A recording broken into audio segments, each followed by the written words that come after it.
Hello, it's Aaron Prunkin, and today I want to talk to you about cold contact. And usually I get a lot of people saying that cold contact just doesn't live up to its hype. Now, I don't agree with that, and I'll explain why. Now, I do a lot of cold contact.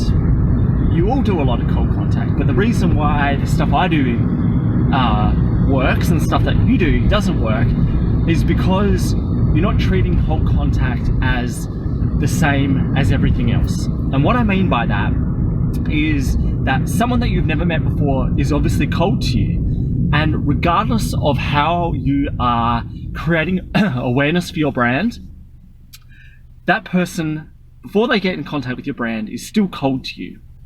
If you take out an ad, you're still doing cold contact at the very essence of it. If you're doing outreach via email or phone or door-to-door, it's still cold contact. Those people are cold to you. So why does one version work a lot better than another?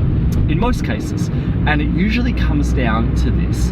A lot of people that are doing cold contact, especially door-to-door, phone, email, exhibition stands, is because they are trying to sell on the first contact. No one ever says yes to marriage on the first date, unless it's an arranged marriage, but that's very different circumstances. You are actually going out about trying to sell someone on the very first contact. You are trying to sell them, but you're not trying to sell them the product. All you're trying to do is sell them the next step in the sales process. That's all you should be doing with your cold contact or any contact. So you're doing an ad, you're generally not trying to sell someone on a product unless it's a really low priced offer and it's irresistible. You are selling a holiday to Hawaii for $1, for example. That's irresistible. Most people are going to take that. But in all other circumstances, you're really just selling them on the next step in the sales process along their customer journey.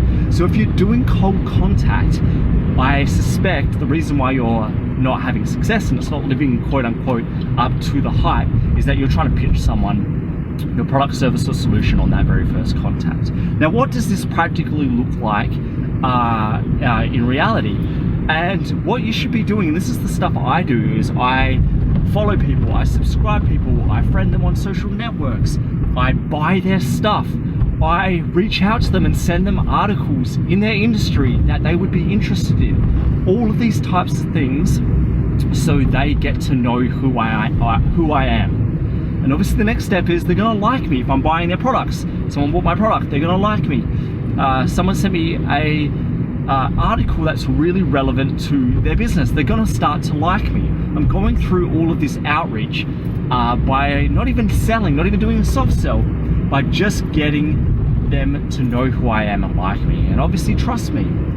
I might reach out and do a favor for them. I've made a promise, I delivered on the promise, and then there's trust.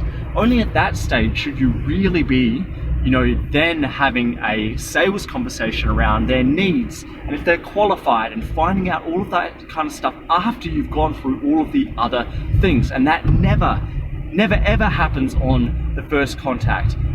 It may take you 10, 20 different contacts to get to that point by doing all of the things that I just said.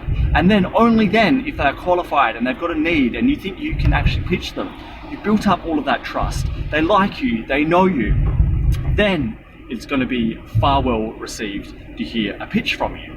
And this is the same process. I'm just manualizing this at cold outreach. But the same process goes with an ad. The only purpose of an ad is to generate a lead.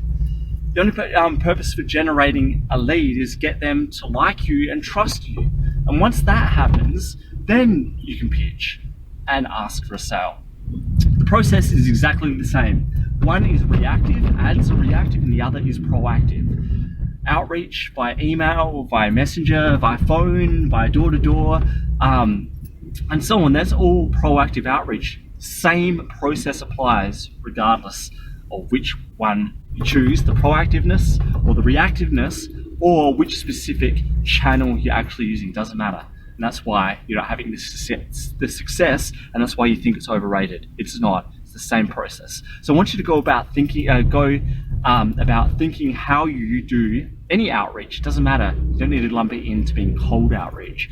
And make sure that you follow, a generic sales process that follows the journey that the customer's taking from being unaware that they have a problem all the way through to being most aware. And I want you to try that out and see how you go, because it's going to make a huge difference in any outreach, particularly if you're doing cold outreach. And then hit me back with your results, because I'd love to hear from you. And until we talk next time, I hope you have a fantastic day, and goodbye.